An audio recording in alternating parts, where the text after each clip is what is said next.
Papillon sudah mendekam di sel isolasi selama 365 hari. 1 tahun penyiksaan sudah cukup untuk mematahkan semangat siapapun. Papillon hanya mendapatkan setengah mangkuk sup setiap hari. Tubuhnya kurus kering hingga sulit dikenali. Tepat ketika Papillon hampir menyerah, setengah butir kelapa tiba-tiba muncul di wadah makanannya. Itu adalah pasokan yang diam-diam dikirim oleh temannya Louis dengan mempertaruhkan nyawanya. Dengan sedikit nutrisi ini, Papillon mulai berolahraga dengan panik. Karena selama ia masih hidup, masih ada kesempatan untuk melarikan diri dari penjara. Namun, masa-masa indah itu tidak berlangsung lama. Tukang pengantar makanan itu dipukuli sampai mati oleh para sipir. Kepala penjara menyiksanya untuk mengungkapkan dalang di balik pasokan itu. Untuk melindungi Louis, Papillon memilih untuk tetap diam dan harga yang harus dibayar sangat mahal. Jatah makanannya dipotong setengah dan lubang ventilasi atap ruangan itu ditutup rapat.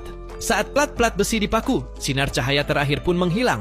Waktu terasa berhenti, tidak ada bedanya antara siang dan malam. Semuanya terasa kosong selamanya. Orang normal dalam kegelapan mutlak seperti itu akan hancur dalam 3 hari dan menjadi gila dalam sebulan. Halusinasi mulai menggerogoti kewarasannya. Ia melihat kekasihnya tersenyum, lalu melihat badut menawarinya sebatang rokok. Agar tidak menjadi gila, ia memaksa dirinya untuk berlatih membuka kunci dalam pikirannya, membayangkan putaran setiap roda gigi, melawan keputusasaan.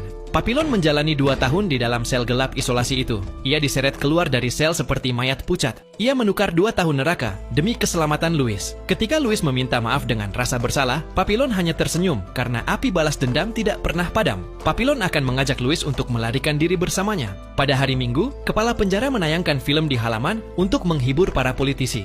Ini adalah satu-satunya titik buta. Papillon bersekutu dengan 2 narapidana lain dan meminta Louis membius para penjaga. Tetapi rencana tidak pernah berjalan sesuai dengan harapan. Pemutaran film yang semula meriah tiba-tiba terhenti akibat badai petir. Hujan deras mengguyur sehingga menghambat jalur pelarian. Dalam keputusasaan, sambaran petir menyambar dan menyebabkan seluruh penjara kehilangan daya. Takdir membuka celah. Di saat paling gelap, kegelapan menjadi penutup terbaik. Keempatnya bergegas menuju menara pengawas di dinding luar penjara. Menghadapi tembok setinggi 5 meter, Papillon melompat turun tanpa ragu-ragu. Louis menyusul di belakangnya, tetapi sayangnya kakinya patah. Mereka semua ingin meninggalkan beban itu, tetapi Papillon dengan tegas menolak. Ia mengangkat Louis dan berlari kencang di lumpur. Di tepi laut, mereka menemukan perahu yang telah mereka suap sebelumnya. Tanpa pikir panjang, mereka naik ke perahu kecil itu dengan susah payah. Kemudian mendayung mati-matian menuju laut yang ganas. Penjara di belakang mereka mulai menjauh. Akan tetapi, mereka tidak tahu bahwa bahaya yang lebih besar akan menanti mereka di depan.